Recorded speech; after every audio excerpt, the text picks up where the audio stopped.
vous êtes dans CGC-TV. Croissez dans la grâce et dans la connaissance télévision avec le pasteur Génie Senga. Bien très chers téléspectateurs, le thème de ma prédication aujourd'hui est intitulé Les règnes, la puissance et la gloire. Et cette prédication, je l'ai tirée dans l'évangile de Matthieu, chapitre 6, verset 9 à 13. Bien très chers téléspectateurs, j'aimerais faire la prière avant de commencer cette prédication. Éternel Dieu, je te rends grâce pour ces privilèges que tu m'as accordés pour prêcher ta parole à la multitude de gens qui nous regardent dans ce monde. Laisse que ton esprit touche leur cœur pour qu'ils saisissent l'importance de cette prédication. J'ai béni ton nom, c'est toi qui es notre Dieu. Au nom de Jésus. Amen. Bien très chers téléspectateurs, comme je vous ai dit, le thème de ma prédication aujourd'hui est intitulé Les règnes, la puissance et la gloire. Comme je vous ai dit, ce thème je l'ai tiré dans l'évangile de Matthieu. Matthieu chapitre 6, verset 9 à 13. Je vais faire la lecture. Matthieu 6. L'évangile de Saint Matthieu chapitre 6, verset 9 à 13. Voici donc comment vous devez prier.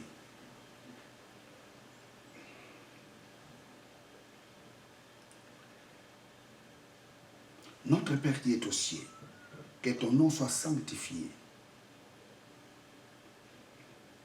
que ton règne vienne, que ta volonté soit faite sur la terre comme au ciel. Donne-nous aujourd'hui notre pain quotidien.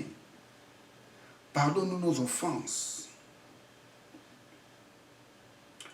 comme nous aussi nous pardonnons à ceux qui nous offensent, à ceux qui nous ont offensés.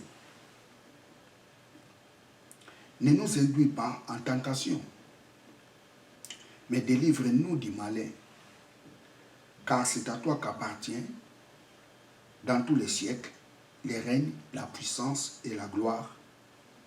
Amen. Alors, dans ma prédication, je l'ai tirée à partir du verset 13. J'ai relis.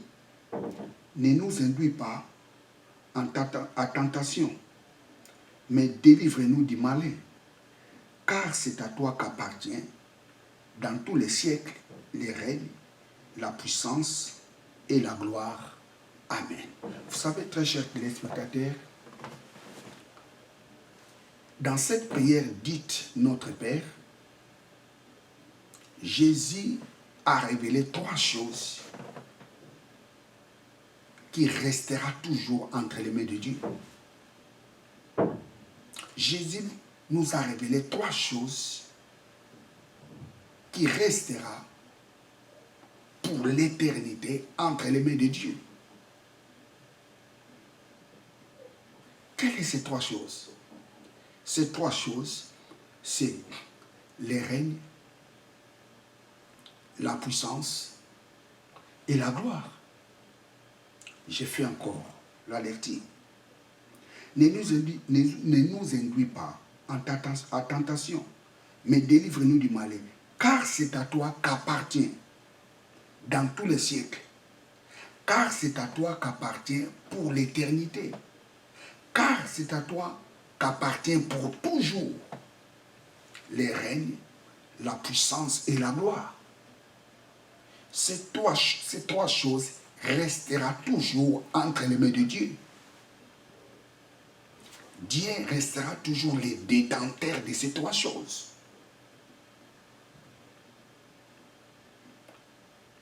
Les règnes restera toujours entre les mains de Dieu. La puissance restera toujours entre les mains de Dieu. La gloire restera toujours entre les mains de Dieu. Ces trois choses resteront pour l'éternité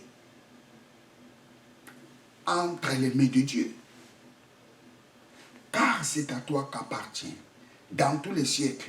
Le mot siècle ici, en grec, c'est aion. Aion, ça signifie tous les âges. Aion signifie tous les temps. Pour tous les temps, pour tous les siècles, pour tous les âges, pour toujours, à l'éternité, à l'infini. Les règnes, la puissance et la gloire restera toujours entre les mains de Dieu. Praise God, hallelujah.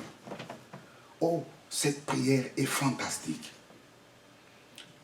Je relis pour la dernière fois. Ne nous induis pas en tentation, mais délivre-nous du malin. Car c'est à toi qu'appartient dans tous les siècles les règnes, la puissance et la gloire. Amen. Praise God. Alléluia. Alors nous allons parler de la première chose, ou les premiers points, les règnes. Vous savez, très chers téléspectateurs, les mots règne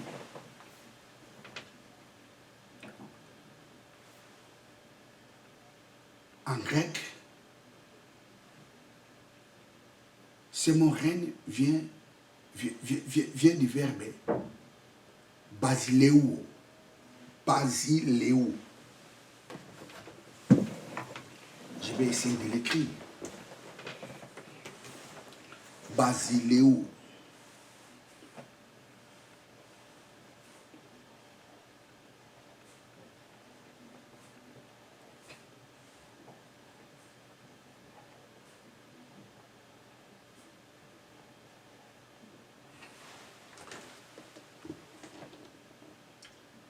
Basileou.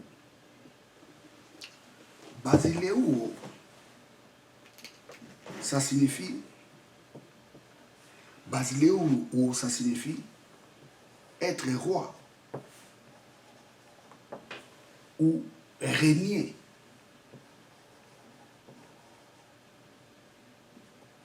Régner. Le verbe régner, en grec, c'est basileou. Et le mot qui est placé ici, dans les textes originaux, c'est basileia. Basileia. Basileia.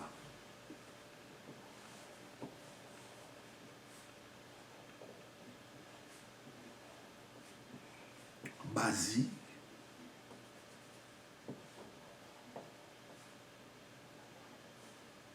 Basileia.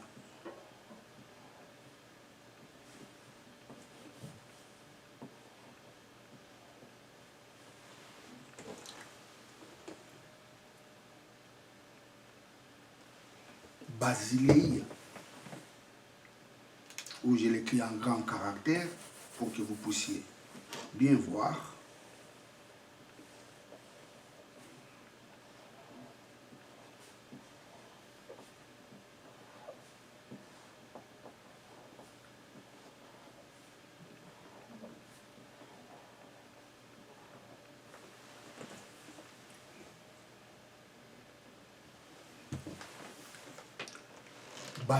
Basileia, ça signifie royaume. Donc, les vrais mots qu'on devrait mettre ici, c'est le royaume. Les règnes et les royaumes, bon. Les règnes viennent. Le mot royaume vient de la source. Sa source, c'est le règne. Quand quelqu'un est roi, il règne. Mais le mot basileia signifie royaume. Car c'est à toi qu'appartient le royaume.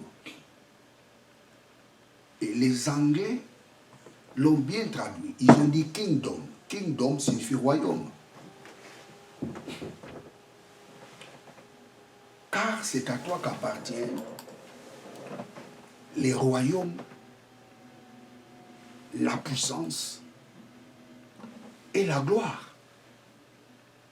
Et si vous lisez dans d'autres versions, comme Darby, Le mot Basileia, Darby l'a traduit par royaume. Louis II l'a traduit par règne. King James l'a traduit par royaume parce que le mot royaume en anglais c'est kingdom. Car c'est à toi qu'appartient dans tous les siècles ou pour l'éternité ou à l'infini ou dans tous les temps les royaumes, la puissance et la gloire. Praise God, hallelujah. Vous savez, très chers téléspectateurs,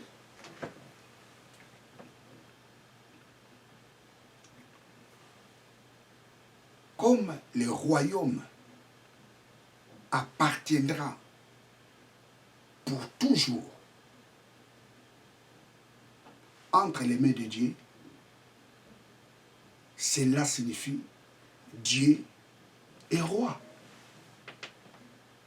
Praise God. Dieu est roi.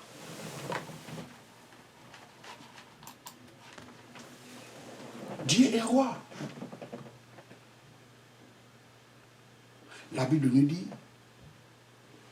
j'ai lu ces passages, j'ai relu 13. Praise God. Ne nous induis pas en tentation, mais délivre-nous du malin, car c'est à toi qu'appartient dans tous les siècles les règnes, la puissance et la gloire. Amen.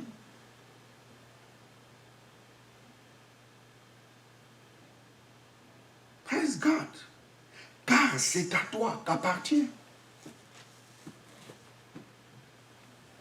Le royaume appartiendra toujours entre les mains de Dieu. Comme le royaume appartiendra toujours entre les mains de Dieu, ça signifie Dieu est roi. Il est le roi parce qu'il est le maître du royaume pour l'éternité. Et la Bible nous dit dans le livre des psaumes, Dieu est le roi de la terre. Praise God. Dieu est le roi de la terre. Nous allons lire le livre des psaumes. Psaume 47. Psaume 47. Psaume 47.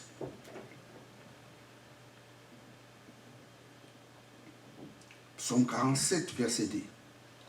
Vous tous peuplés, battez les mains, poussez vers Dieu les cris de joie. Car l'Éternel est très haut et redoutable.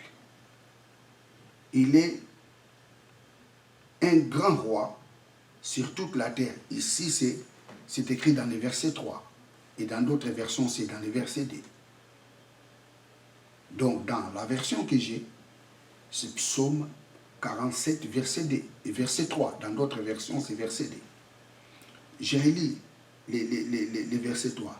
Car l'Éternel, le très haut et redoutable, il est le grand roi sur toute la terre. Si Dieu est le grand roi sur toute la terre, ça signifie la terre est le royaume de Dieu. Dieu est le roi de toute la terre. Comme Dieu est le roi de toute la terre est un royaume de Dieu.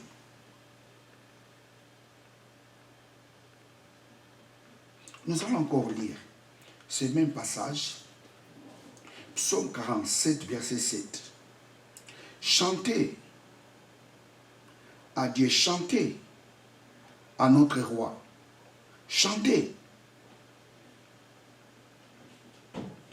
car Dieu est le roi de toute la terre. Chantez un cantique.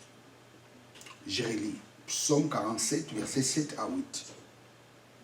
Chantez à Dieu, chantez, chantez à notre roi, chantez, verset 8. Car Dieu est le roi de toute la terre. Chantez un cantique. Dieu est le roi de toute la terre. La terre est le royaume de Dieu.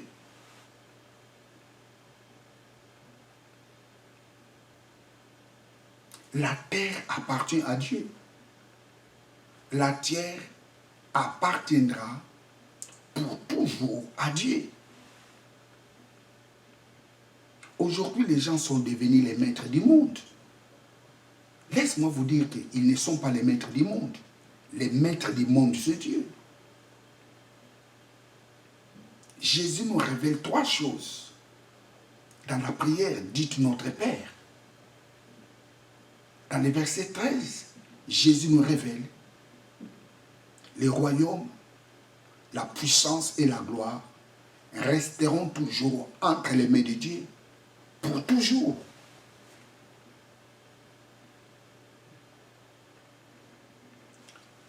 La terre n'appartient pas au goût de ce monde. La terre n'appartient pas aux gens qui ont la force nucléaire. La terre appartient à Dieu. Pourquoi la terre appartient à Dieu? Parce que la terre est un royaume de Dieu.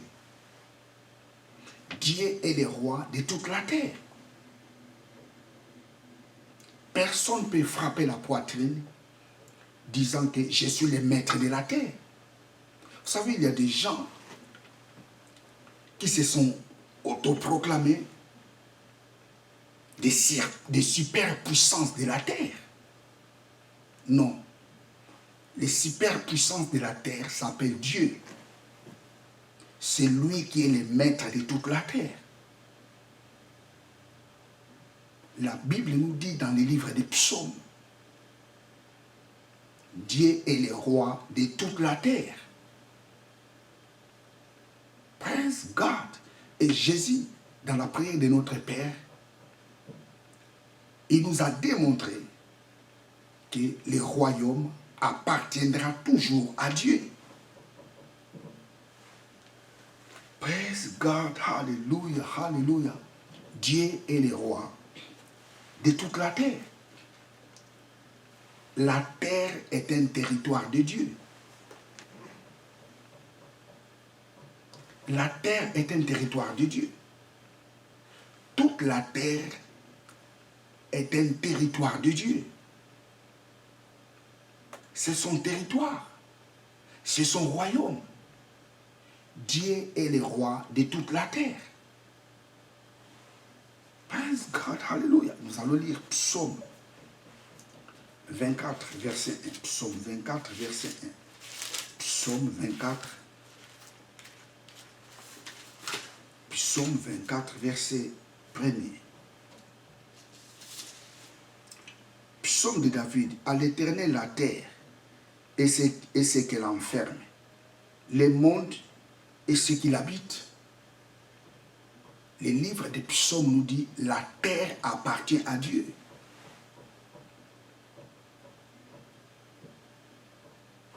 La terre n'appartient pas aux humains. Dieu a donné la terre aux hommes pour qu'ils les gèrent. L'homme est le gérant de la terre, mais la terre appartient à Dieu.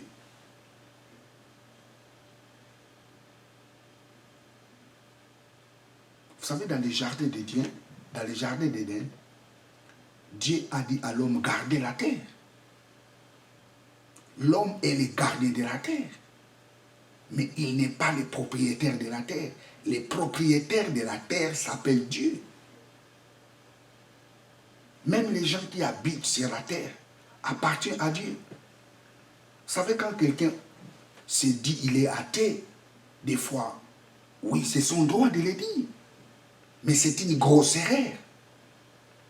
Parce que l'homme a été créé par Dieu. L'homme appartient à Dieu. Oh, je relis ce passage. Psaume 24. Chapitre 1er.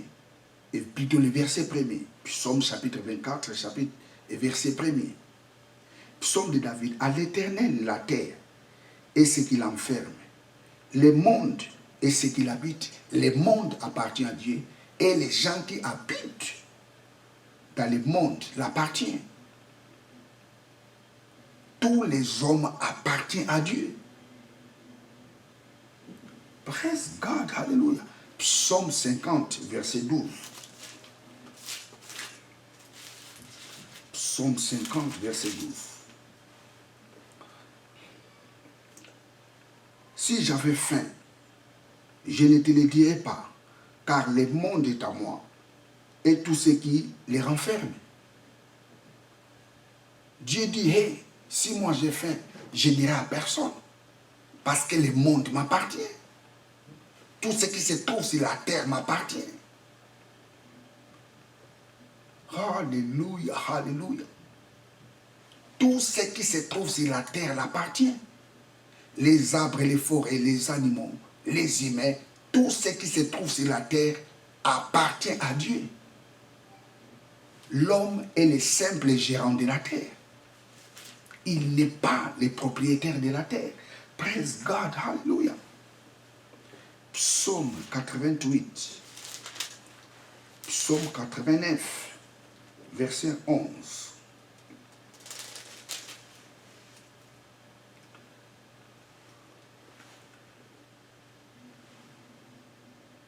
Tu écrasas l'Égypte comme un cadavre.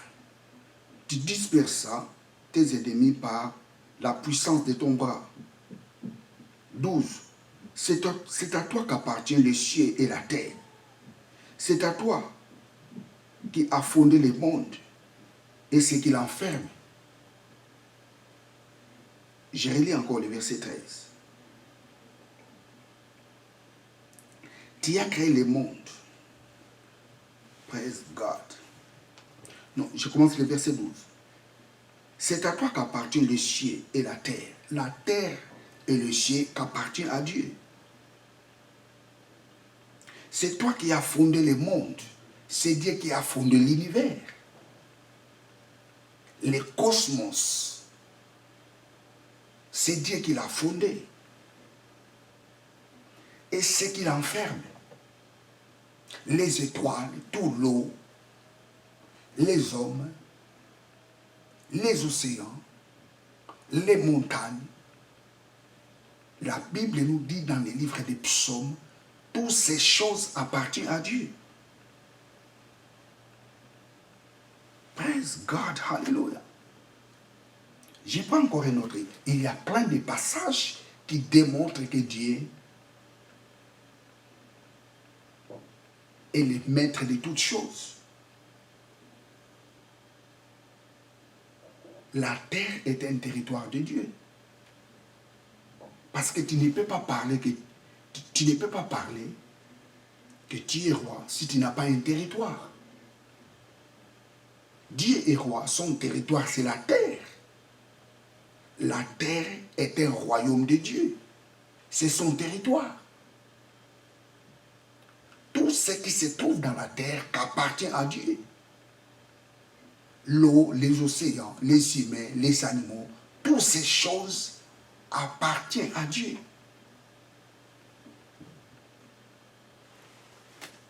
Praise God, hallelujah. Praise God, hallelujah. Toute la terre appartient à Dieu. L'homme est le simple gérant de la terre. L'homme n'est pas le propriétaire de la terre, il est le gérant de la terre. Le propriétaire de la terre s'appelle Dieu. Il est le roi de la terre. La terre, c'est son territoire.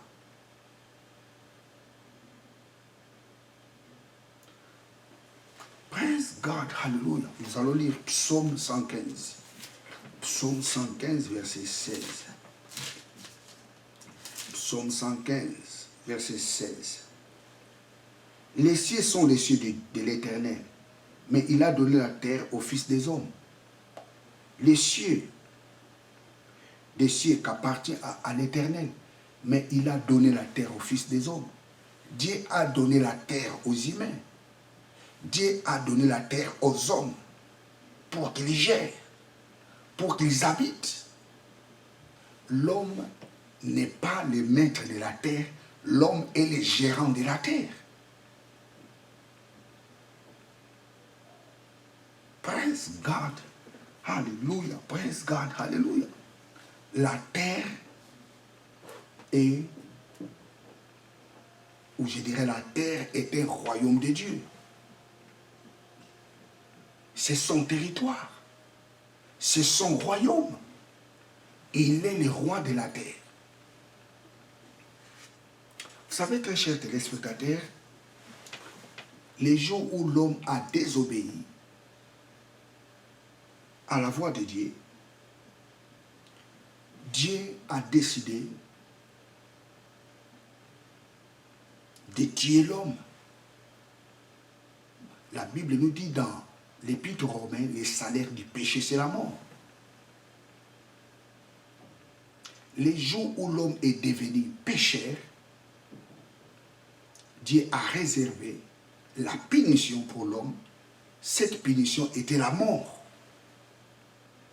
L'homme, Dieu avait décidé d'effacer l'homme sur la terre.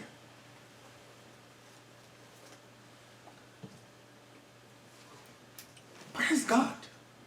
Pourquoi? Parce que le salaire du péché, c'est la mort.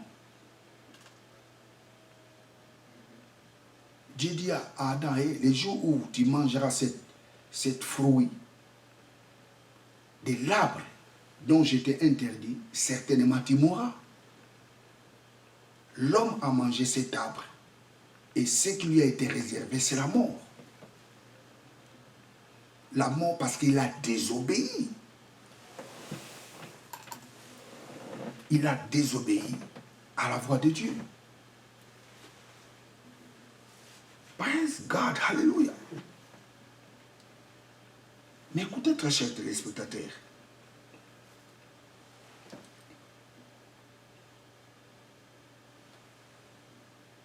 les péchés a créé une séparation entre l'homme et Dieu.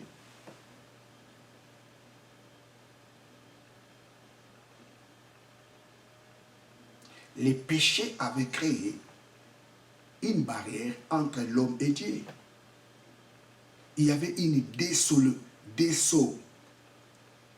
désolidarisation entre l'homme et Dieu. Ils n'étaient plus unis. Ils étaient séparés. Les péchés les avaient séparés.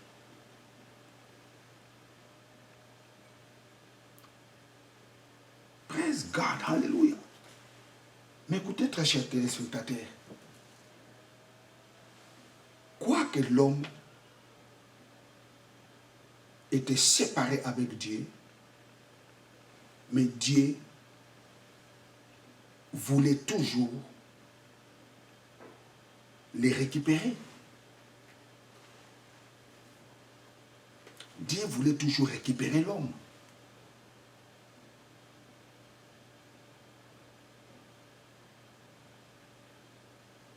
Praise God. Il voulait récupérer l'homme. Récupérer l'homme pour réinstaller son royaume sur la terre. Parce que les péchés avaient séparé l'homme avec Dieu.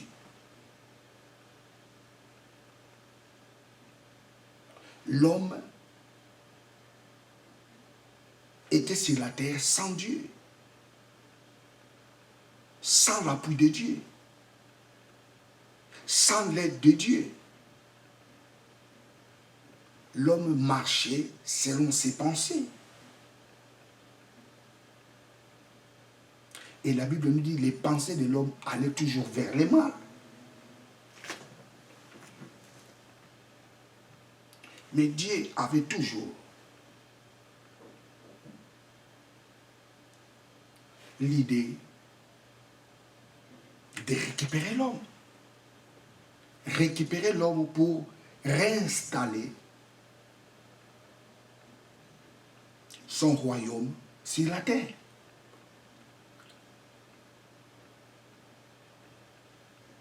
Les péchés avaient brisé la communion qui était entre l'homme et Dieu. Les retraits de Dieu dans la vie de l'homme, c'était les retraits de son royaume sur la terre.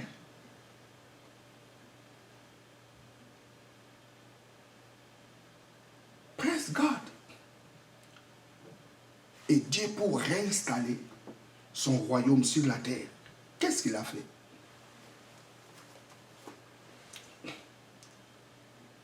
Il envoie Jésus-Christ.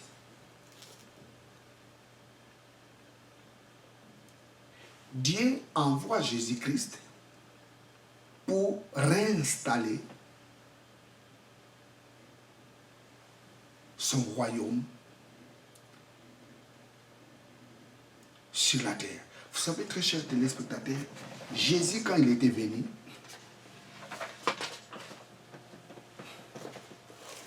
il nous a parlé de deux choses. Où Jésus nous a parlé de deux phases du royaume de Dieu. Jésus, quand il était venu,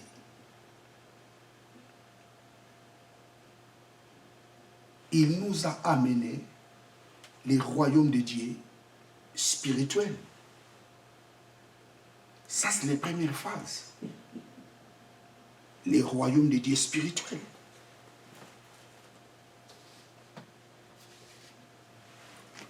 Nous allons lire Luc chapitre 17. Luc 17. Luc 17, verset 20. Les pharisiens demandaient à Jésus, quand viendra le royaume de Dieu? Il leur répondit, le royaume de Dieu ne vient pas de manière à frapper les regards. 21. On ne dira point il est ici ou il est là, car voici le royaume de Dieu est au milieu de vous. Les pharisiens demandent à Jésus, quand viendra le royaume de Dieu? Jésus dit, hey, le royaume de Dieu ne viendra pas pour vous impressionner. Non. Mais maintenant là, le royaume de Dieu est au milieu de vous.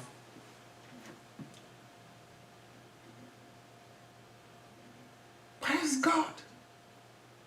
Maintenant là, le royaume de Dieu est au milieu de vous. Les pharisiens ne comprenaient pas.